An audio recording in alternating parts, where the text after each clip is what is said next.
Hey everyone, I'm Tracy Fitzpatrick. Thanks for checking out Sartor TV, an idea-sharing platform founded by Russell Sartor, author, investor, and CEO of Netcom Learning.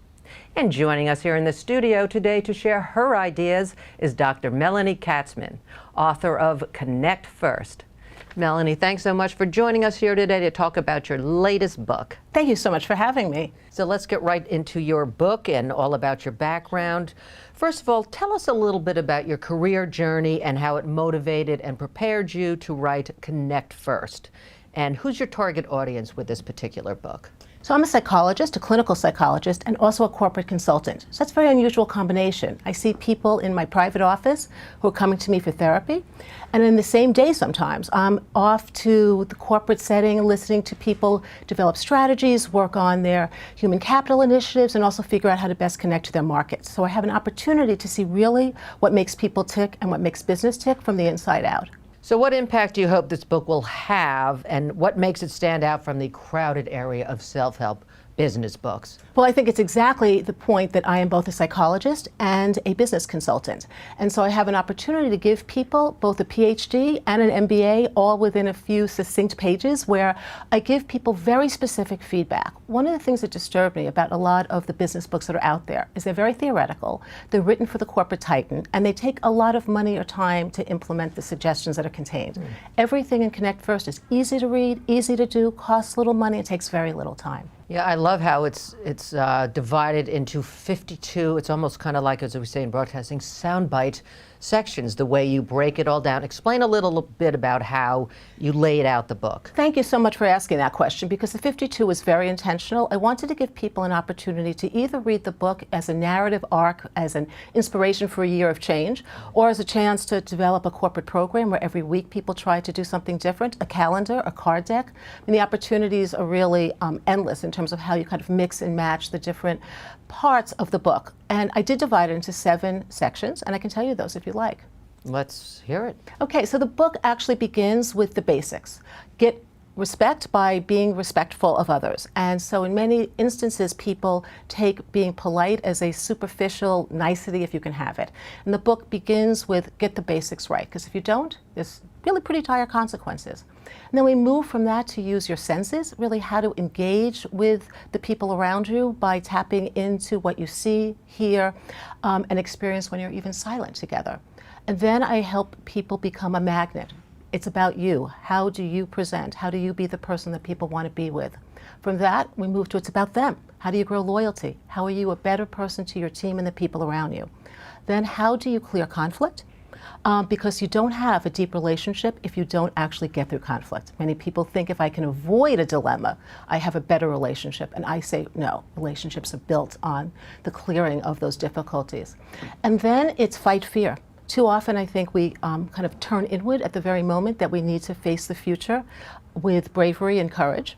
And we end with have a big impact. And that has to do with leveraging your platform, honoring history, working across age groups, and ultimately having a dream. So I start with what sounds like very basic material, smile, and I end with really the big stuff. Have a dream, make it come true, and have the people around you that want to support you.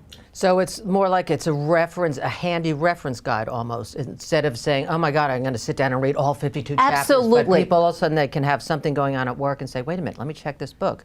I think there's something in there that's going to help me. Absolutely. So I almost think of it as like a tapas plate, like take what you're hungry, take what you want, eat as much as you can, satisfy that occupational hunger. I even think about people putting a bookmark in it and leaving it for a coworker and saying, here, check out this section on share information, because you might get some tips here. Or when someone's in a mentoring situation, to be able to say, these 2 chapters would be really good for us to discuss together. So I hope that people will buy the book and see it as like their guide throughout their career, because it's written for people at every point in the continuum of their work journey. And another reason why I think it is unique is because very few books are written for the person who's in a small business, an entrepreneur, someone who's running a large company, people who are working in a nonprofit.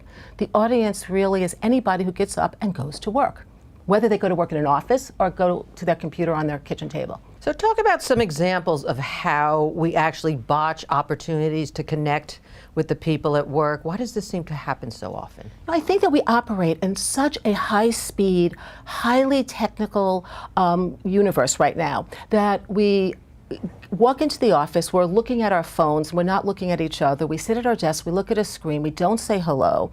We start a conversation with coworkers who might be located across the country, across the cubicle, and yet we don't even say hello or good morning, right? Like some real basics. You ride up in an elevator with someone 32 floors and you have no idea who you're with. Everyone's on their phone. Everyone's still. on their phone. People Yeah. say to me, tell me about networking. I said, here's a start. Talk to the people in your elevator.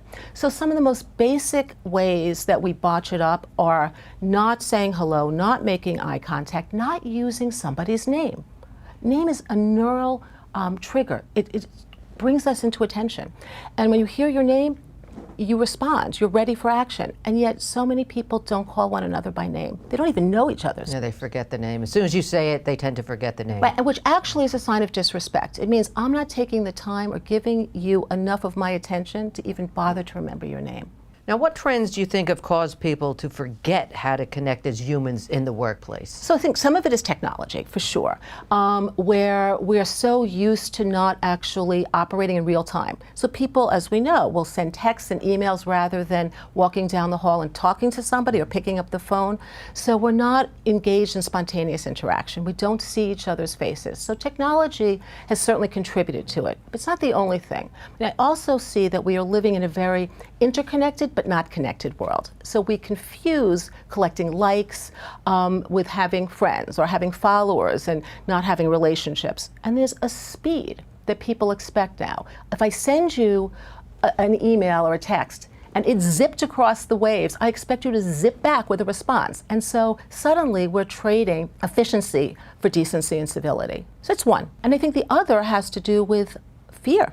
We have a lot of fear. We see the competition all the time. There's so much transparency that could work for us, but in many instances it works against us, and people become frightened. And rather than becoming expansive, they kind of burrow in and become more reclusive, if you will, in terms of how they reach out to people. And I guess the final thing I would say, which is ironic, all these open plan offices, they're meant to encourage cooperation, but a lot of people end up putting on noise-canceling headsets so they can get work done, or they stare at their screens, and they're not actually talking and interacting with each other. So it's a bit of a backfire. Some of the things that we thought would really help have not. So how does lack of connection get in the way of our professional goals and even our personal goals? Well, one of the things, if you think about connection, what's the opposite? In many instances, it's isolation. And people feel lonely. They feel lonely at work. So this is the irony. You're surrounded by people. You have an onslaught of incoming information, and yet nobody really knows you. And that's a very dispiriting, depressing, energy-sapping way to arrive at work. And so one of the things that we see is that disconnected workforces actually result in people who are underperforming. People don't share and give information when they don't feel a part of things. So that sense of isolation gets in the way of the vital social glue that actually helps people do their job well. I could also tell you about meaning, which is created through connection. People have big campaigns about finding your passion and what's the mission-driven organization you're working for. But real meaning is developed in the relationship between people. And if you don't learn to connect, you don't establish meaning, and you don't have motivated people at your office. So you're a psychologist and you're on the faculty of Weill Cornell Medical School. What does science say about why people need human connection, and what can that all do for us? So we're really wired to be social creatures. If you look at some of the fMRI studies now, we see that a person at rest actually shifts And explain fMRI. Sorry about that. Yeah, for the non-psychiatrists. Right, and I actually have a chapter that says don't use jargon, so shame on me. So actually look at brain imaging studies. What we can see is what activates the brain and what are the areas that get stimulated. And what we know is that actually a brain at rest is not just resting, it's scanning for emotions and tapping into all those things that we don't listen, see, or feel when we're moving too quickly. So we are really set up for connection. Oxytocin is a neurotransmitter that is called the bonding transmitter, and that's released when we connect to people. It makes us feel good, it calms us, it opens us up to ideas and innovation, and even gives us strength to deal with problems. By contrast, when we're stressed, if we feel like we are under duress, we experience social stressors, cortisol is released. Cortisol actually creates a narrowing of our vision, an urgency to run, a pounding of our heart, and puts us in a defensive mode. So biologically, we're wired to connect. Business often puts us in a situation where we create what I call cortisol poisoning, and people end up underperforming because biology is operating against them. So talk about some of these simple techniques for connecting to someone on a human level when you meet them, whether it's in the work environment, socially. Give us some hints about that. So a couple of hints on the basics are really to look someone in the eye, to say hello and ask their name. Ask a little bit about their name, because often that gives you a sense of the family history. Do they have a nickname? Talking to people about their jobs. Why do they like what they do? How does what they do contribute to the effect of their company? What are the things that they are proud of? What would they want to change? People think of that as small talk, but it's really the hints that give you a chance to deepen the conversation. Those are some of the initial quick ones, right? But then there's many ways in which managers and coworkers can help each other connect better, and I can tell you about those too. And that's my next question. How can managers make sure that their teams are actually connecting as humans? So one of the first things is 2 words, and I bet you can't guess what they are. All right, got it. Say got it. People send emails and they go off into the ether, and nobody knows. Got it. Respond with got it. People send emails and they have no idea. Did somebody receive it? Are they actioning Is it going it? to spam? What's going on? Are they ignoring me? Then all these things That go whole through your emotional head. storm of they don't care, I'm not important enough, if your boss doesn't respond, am I on the out? If your subordinate doesn't respond, do they have no respect? And people spiral into such a negative place. And one of the great ways of connecting as humans is recognizing that people have lives and many different responsibilities they're juggling, and to give people the opportunity to manage time is a great sign of respect and an acknowledgement that they're human. And got it helps people actually organize themselves. Are you familiar with many organizations where that practice is actually put into play, that everyone's so busy that they're actually going to say, I got it, instead of scrolling through their emails and then forgetting? And so many organizations don't do it. Many of the ones that I consult, I do tell them to do it. Yeah. I say it's not actually increasing spam or email traffic. It's a way of actually reassuring people that their message was heard. And of course, for bonus points, got it, and I will respond by this time. Because oftentimes people are waiting for the perfect answer, and the individual on the other end of the message is going, when am I going to get a response? So if you can say, I got it, and this is when you'll have your answer, you won't be seen as a bottleneck, and you'll also be seen as respecting the people you work with. so how does connecting not only increase performance of people at the office, but also their fulfillment at work? Does this really go hand in hand? Well, absolutely. I mean, as we've been talking, we are not automatons that just show up at the office. We're flesh and blood humans that are motivated by the interaction, where we are excited and experience joy when we come together and achieve a common goal. Just look at a sports team. When people go to a game, the cheering, the relief, the excitement, that's just pure joy. And work can be like that, where you're part of a team with a clear goal, a clear celebration that you've achieved what you've intended to, and that gets people up and out of bed and wanting to work together, and that is more sustaining often than a lot of the very expensive corporate programs that people are instituting. So what do you think are some makeover ideas that people can do to get rid of their daily habits at work and maybe better connect all day long to their colleagues, their bosses? So one of the things I would say is practice appreciation. Every morning, you're having your coffee, your tea, you're standing online to get your breakfast. Think about somebody who made a difference for you in the last day or two, and just shoot them a quick note, leave them a voicemail message, write something on a Post-it and stick it on their computer. So make somebody's day by starting yours with a thank you. Talk to us about the importance of picking up on nonverbal cues from colleagues, and can you share an example of, say, how this can lead to more productive and responsive working environments in general? Absolutely. So we often go into meetings where we're either tuned out because we don't care about the agenda, or we are so focused on pushing hours that we're not stopping and actually tuning into this channel that we all have of how people are feeling. So you walk into a meeting, we've all been there, I'm sure you have too, where people are checking their phone, they're dazed out, they're looking pissed off, you know they're not happy, and oftentimes we just pray that they'll be quiet, not disrupt the meeting, and we move on. And that's exactly what you don't want to do. So it's very important to be able to have the confidence to say, let's just pause for a second. It doesn't feel quite right in here. Or if I'm understanding your face, it's communicating to me that you're disinterested. Can you tell me what's making you uncomfortable? So rather than pretending these things aren't happening, they are surrounding us. And as soon as you ask, most people will be grateful that you've noticed. And they will tell you what's bothering them, or at least start to open the conversation so other people in the room can join in. And that deepens the relationship and actually deepens the problem solving. So why do you think it's so important to provide feedback early and often? So I don't know about you, but I'm lost without my GPS. So if I get into a car, even I get out of the subway, I want to orient myself to where I am and where I'm going.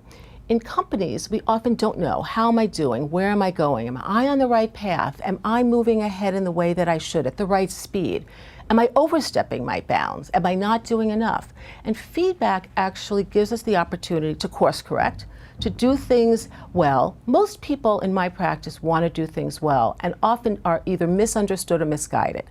So feedback often, and clear feedback, gives people the opportunity and the information to do the right thing, which is what they want to do. In the absence of it, unfortunately, we start to talk to ourselves. And this is where, as a psychologist, I know that the voices in your head are often louder and more negative than the ones that you would hear if you got accurate feedback. So when you say often, how often do employees, especially new employees, do they need feedback, you think, on a month, like weekly, monthly, from their immediate superior? What is the... So feedback's a really big term, right? So feedback can feel like I have to sit down and have a performance review discussion. That's too much, right? Yeah. Feedback can be, good job, nice note, excellent. Ooh, I really don't like it when we address our colleagues as Mr. We're much less formal here. So you can do just-in-time feedback, which is both positive and negative, and I'd say frequent, is on a continual basis throughout the day. You can also check in and say, am I giving you too much feedback? It's a two-way street. So I would always err on the side of too much feedback and a mix of positive as well as corrective information. So share with us some ways organizations can improve the quality of their meetings and help foster better professional relationships that I guess could seem a bit unorthodox or uncomfortable, which you talk about in your book, and share a case study, especially in this day of Me Too. This advice was kind of interesting that you talk about it making people feel more at ease. So there's a couple of questions in that question. So let me start with the first one, which is, in today's society, we have so much fear and discomfort around the unknown. And so surprisingly, or at least people were surprised to find, that I put in a section on how to be a good host, how to run a good meeting and welcome people in under the section called Fight Fear. And that's because we want to put people at ease. So when you're starting a meeting, you want to make sure everybody comes in, they know who's in the room, introduce everybody, make sure everybody speaks at the very beginning of a meeting. Because once you've heard your own voice and you've entered the conversation, even just briefly, it enables you to actually relax into the conversation. I suggest that people introduce one another in a way that actually opens conversation and allows the audience to connect to why people are in that meeting and what they can contribute. So you basically have a reputation to live up to when you're sitting in that meeting. I also suggest that people leave enough time to be able to have unstructured conversation and equally know that when it's time to stop the formal conversation, let the people leave that need to leave, and then be able to relax into some extra time that you didn't know you had. So those are some of kind of the standard meeting hygiene things that I would suggest. Some of the less conventional ones, and you mentioned the Me Too, is I have a section on touch. And again, that was controversial. How could I, in this day and age, say touch? It's appropriate touch. So let's take out the highlighter and appropriate. And appropriate in a business setting would be a light tap between your shoulder and your elbow, just to say, hi, how you doing? Right? Or great job, just a quick, light touch is a way of making a connection to somebody. It's not overstepping the boundary. It's not going to be confused with a hug or picking someone up or kind of giving them a high five. Shoulder rubs or things like that. Yeah. You know, this is light. The research is astounding. The amount of compliance that people get just if you do a quick touch, but quick, light, and appropriate. And by the way, there are going to be people in your organization who really are going to bristle. Somebody bristles. You don't do it again. No. Right? But there are many of folks who would just feel like, good to see you. It's a form of a handshake that's just a little light touch. I have another unconventional one for you if you want. Let's hear it. Be silent together. So you asked for a case study. Yeah, two uncomfortable things, the touch and the silence. Right? Yeah. And it's starting to get into that area of kind of use your senses wisely, right? Like work can be sensual in a very appropriate way. Seeing, hearing, eating, touching, being quiet together. So one of the ways that I have dealt with meetings that are very conflictual is to ask people when they come in to start with a few minutes of silence. So think about it. You come into a meeting that you know is going to be a complicated one, and people are thinking about the last meeting they were in. They're gearing up for a fight. They're reading their email. They're wondering why that guy defined business casual that way, and why are those two people sitting together. And they're doing everything other than actually focusing on the task at hand. So I have kind of destabilized the tension, if you will, by asking people to put all of their distractions down, phones, pads, paper, put their hands in their lap, their feet on the ground, and when I ask people to just be silent together. And in the first few minutes, everyone's giggling, they're looking around. I then say, it's okay if you want to close your eyes and let the thoughts that you came in with float away and start to think about and center yourself on your intention. What do you want to get out of this meeting? It makes the meetings that much more efficient because people become much more focused on their end goal. And actually by the end of, say, 4 minutes of silence, which can seem like an eternity, people are starting to synchronize their breathing as well. They're starting to feel the people around them. So then when you open the meeting, you suddenly are connected as a more unified organism. You've calmed down, you know the point that you're driving to, and you've reduced some of the anxiety around it. And it ends up being much more efficient than people initially think when I say, let's take 5 minutes and be quiet together. They look and they go, last job for you, Katzman. Yeah, that's it. Okay, let's start the meeting. Yeah. No. Is she done yet? Yeah. So how can we learn to influence how others actually perceive us? So self-awareness is one of the biggest predictors of change. And as a coach and as a psychologist, one of the things that I'm always focused on is helping people see in themselves what others might see in them. And being able to calm down all of the to-do lists and all of your perceptions of why things are being done unfairly to you, and really tuning in first and foremost to what's happening around you. Paying attention to the people and how they're responding to you is one of the greatest enablers of growth. But you have to be able to look in the mirror and be willing to see not only your reflection, but also be willing to look around corners, ask people to help you in what they see that you don't. And with self-awareness, we can begin to make change. But if you don't do an inventory, you don't know what's lacking, you don't know what change you need to make. What steps can people take to avoid this whole negative thinking trap that you've discussed a lot in the book? So we tend to privilege our thoughts as facts. I have a thought, it therefore must be true. Well, first of all, they're not. Our thoughts are generally subjective. So we can get caught up in thinking it must be true, and I suggest that people generate a number of hypotheses. If this is happening, what would be the consequence? If you adopted this perspective, what would be the outcome? So one of the things is to challenge your thinking, view it as a hypothesis, play with it, have a conversation with yourself. The other thing I suggest to people is you don't have to entertain your thinking. It's there, but you can let it go. So you can open the door when negative thinking knocks, let it in, open the window, and let it fly out. You don't have to invite your negative thoughts in and give it a cup of tea and say, hang around and good to see you, old friend. You don't have to rethink the old injustices. You can be practicing pronoia rather than paranoia. Look for the positive things around you. And then, if you need to, even write those down so that you can see that your checklist of negative things is actually being counterbalanced by a whole lot more that's positive. And again, in the workplace, everybody wants to be right all the time, especially in meetings.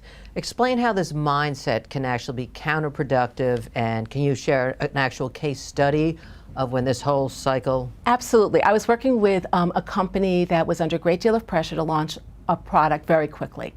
And there were errors. Of course there's going to be errors. But the boss was very sure that his way was the right way. And when people brought news of the difficulties and the slowdowns that could be anticipated, he either got angry, told people they were wrong, said he only wanted solutions, and generally his solutions were the ones that he wanted to hear.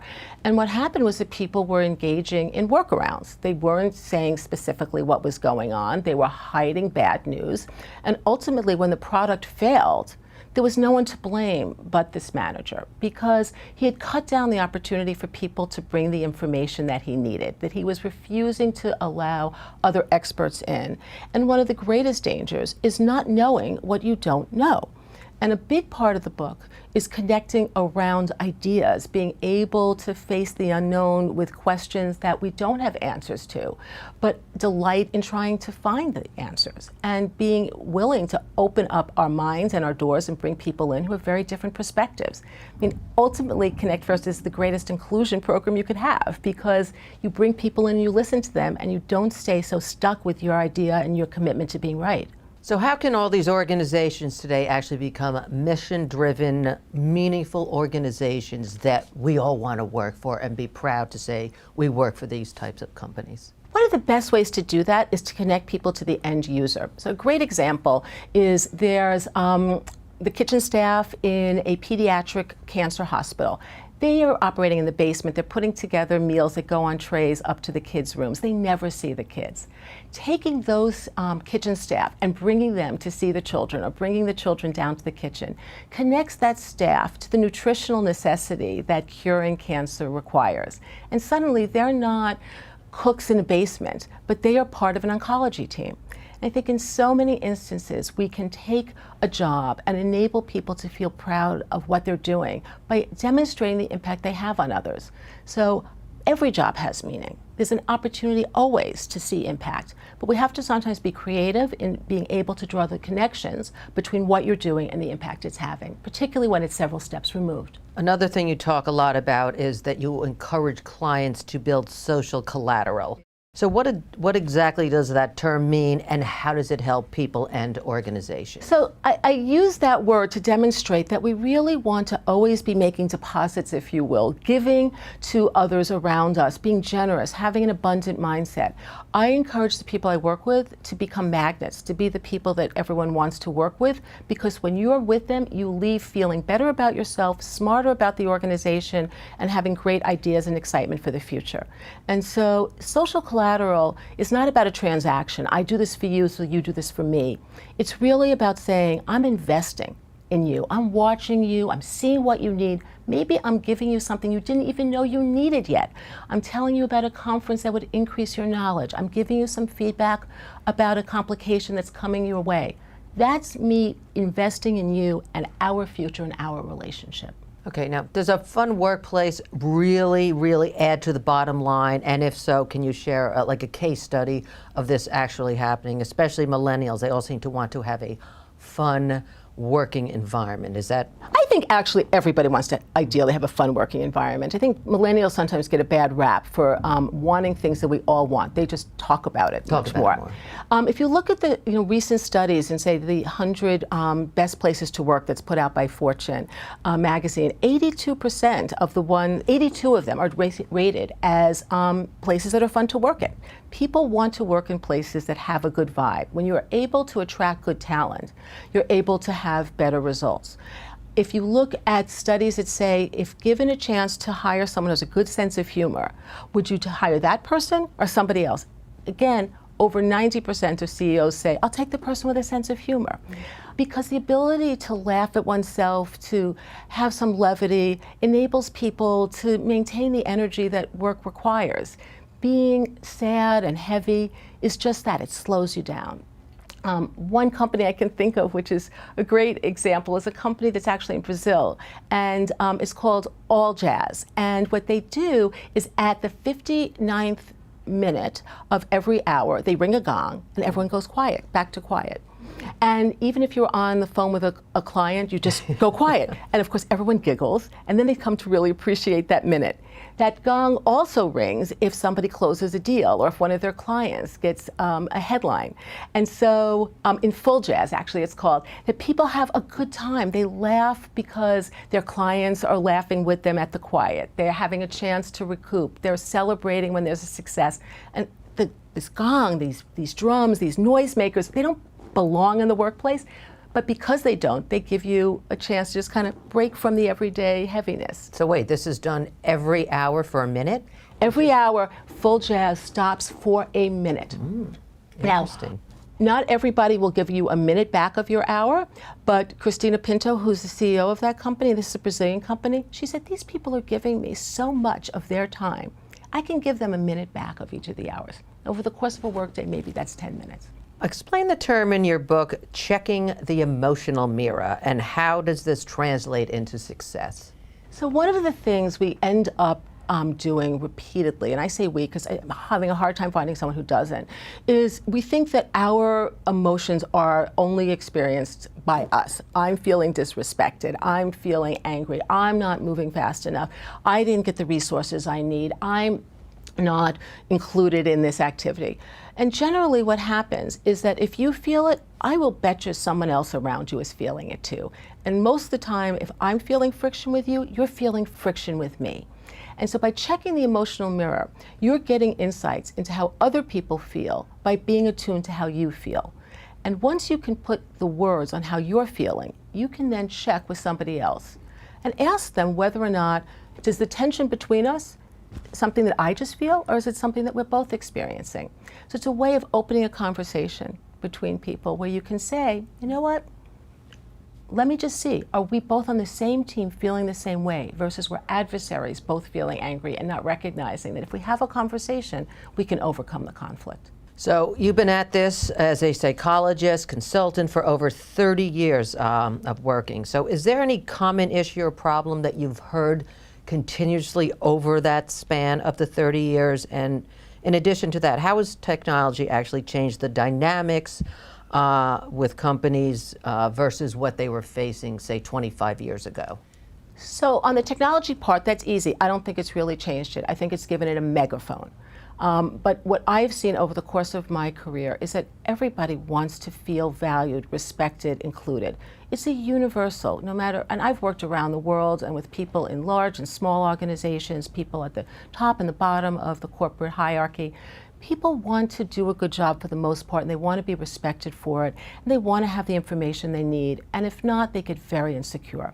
And so the boss in the corner office flying business class or private jets is also insecure, for different reasons perhaps, but ultimately I think you kind of go beneath the title, you go one layer beneath the skin, and people are so alike in that insecurity, that desperate desire to be valued and included. And so that has not changed. And that's really one of the reasons I wrote the book. Because somebody said to me, what have you learned over 30 years of practice? I'm like, pretty much everyone's the same. Yeah. And they get upset for reasons that could be easily ameliorated. And that was so much of the motivation for this is, what do I see? The same thing over and over again. I teach the same lessons in different ways, but this great deal of similarity in many settings, because at the end of the day, people are people. And if they realize that, they can conquer so much adversity and conflict. So what words of wisdom or advice would you offer to junior level employees that would also ring true to those in the C-suite? It's everything we've been talking about today. First and foremost, connect as fellow humans. That establishes the foundation for you then to have very rich relationships with your colleagues, with your clients, with your collaborators, that connecting and being social and attuned to one another feels good, and it's good for business. And it's important to do at every point in your career and to do every single day. So what do you hope your legacy will be? That work doesn't have to be so miserable, that people can do things that are easy and effective and doesn't take a lot of time, and that people can be relieved of their pain. Ultimately, I'm a doctor. My whole career has been about making people feel better, more effective, and more in control. So in writing this book, I really hope to take what I've learned and to democratize it so that people have no excuse and they have the tools to be able to make a difference in their lives and the lives of the people around them. Well, Dr. Katzman, it was truly a pleasure talking with you, and good luck with your new book. Thank you so much for having me. And that's it for this edition of Sartor TV. We hope you enjoyed and learned something new today. Until next time, I'm Tracy Fitzpatrick. Thanks for watching.